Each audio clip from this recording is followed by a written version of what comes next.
Excited about tonight, Troeg's Mad Elf Ale. This is a Belgian strong dark ale. I guess you can call it, even though it's got kind of a reddish color. It's ale brewed with honey and cherries, and it comes from Troeg's Brewery in, I know it's in Pennsylvania, I don't know what city though. Okay. And it says, a cheerful creation to warm your heart and enlighten your tongue, fermented and aged with a spicy yeast, this ruby red beer delivers subtle cherries and enticing aromas.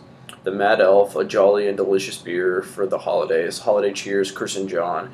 And I think those are the Troeg brothers. Oh, here it is, Harrisburg, Pennsylvania. And there you guys can check out the artwork on the front. Just read this off their website. It says that it's brewed with Pilsner, Munich, and chocolate malts, and it uses Saaz and Hallertau hops. And yeah, it's got a Belgian yeast, and it uses Pennsylvania honey and sweet and sour cherries. So I've been hearing really good things about this one. I just got this in a trade, actually, from 2 different people. I got 4 bottles, so hopefully it's good enough that I can hold on to the other ones for aging. See how they turn out. I'm not having difficulty taking it off. I just like to keep the tabs so that they don't have any dents in them, because I have I'm gonna make a bar or something like that out of them later. Put it on the table. But that's got a really cool top. It says serve in a chalice or goblet. So I got my Chimay chalice. Let's go ahead and get it poured.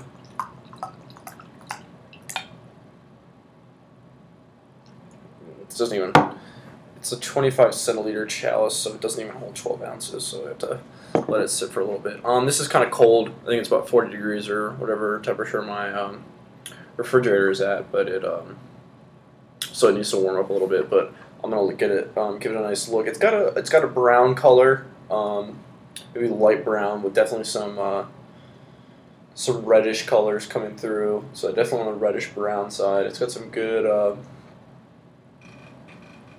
bubbles coming up from the bottom. Not really too much of a head to speak of, but I don't know if this if that had to do with my pour or not. Alright, I'm gonna go ahead and give it a smell. Yeah, that smells really good. Yeah, like it's got a similar smell to the Weyerbacher Quad that I had. Oh, I just realized that was another Pennsylvania brewery.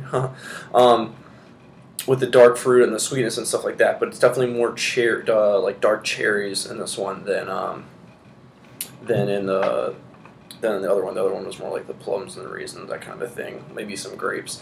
It's definitely got an intense cherry sweetness.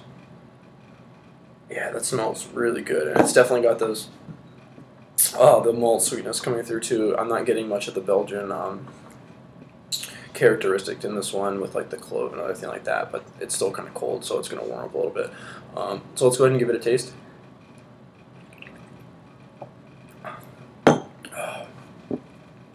That's really good. I like that a lot. Yeah, right up front, just getting a great, you're getting an intense sweetness, and it's just like, it tastes like a lot like cherry juice. Like some, not necessarily like super sweet cherry, but like, yeah, I don't know. Dark cherry, that's what I was going to say. Yeah, just like an intense cherry flavor, and it's just mixing really well with like the sweet malt and the other fruit characteristics. I'm not really getting any of the chocolate in there, but maybe we'll let it warm up a little bit and then we'll see. So, alright, so that's so far it's really good. I'm really enjoying it. We'll let it warm up a little bit, and then we'll come back and I'll catch you guys in a little bit. So guys, I'm back. It's now 20 minutes, so it's warmed up to the suggested serving temp, about 50 degrees or so. So let's give it another smell. Still getting those massive cherry notes and the other like dark fruits like that you would expect from some darker Belgian beers. I mean, the Belgian characteristic is starting to come forward more. You're getting some of those, I guess, phenolic characteristics, like the like clove and other esters. Yeah, it really smells really good. You're still getting that sweet malt. I'm still not smelling any of the chocolate or anything like that, or not getting any hop bitterness or anything like that. But it still smells pretty good. Just open up. It's just opening up a little bit and getting a little bit more of the Belgian characteristics. So let's go to another taste.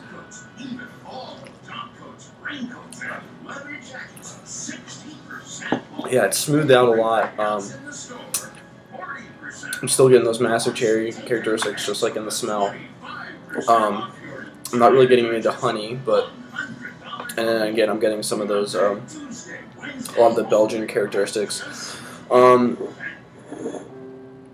It's really, really sweet. Some people might enjoy that, other people might not. For me, it's like a little bit of a setback. I like it probably to be a little bit less sweet. The only beer I probably that's this sweet, it wasn't even a Belgian at all. It's the Terrapin Big Hoppy Monster. That's just got an insane amount of sweetness in it. But a lot different type of sweetness. Just no cherries, obviously, in that one. That's all just like a malt sweetness. So for my final verdict, I'm gonna give this one a high B. I'm gonna give this an 87. It's got everything you're looking for in a good Belgian beer, American Belgian beer, albeit, but it's got great dry fruits flavors. It's got a great malt sweetness. It's got all that Belgian funkiness that you're looking for. Mildly astringent, and I really think that is its only drawback. It's just like it's overly sweet. But you're obviously probably going to expect that if you brew with an insane amount of cherries and honey and things like that. So it gets an 87, a B for me. Still is a great beer. If you get Troeg's near you, I would definitely say pick it up. If not, trade for it. You got to try it, I think. It's definitely a quintessential holiday ale. So check it out. Mad Elf gets an 87 from me. Until next time, catch you guys.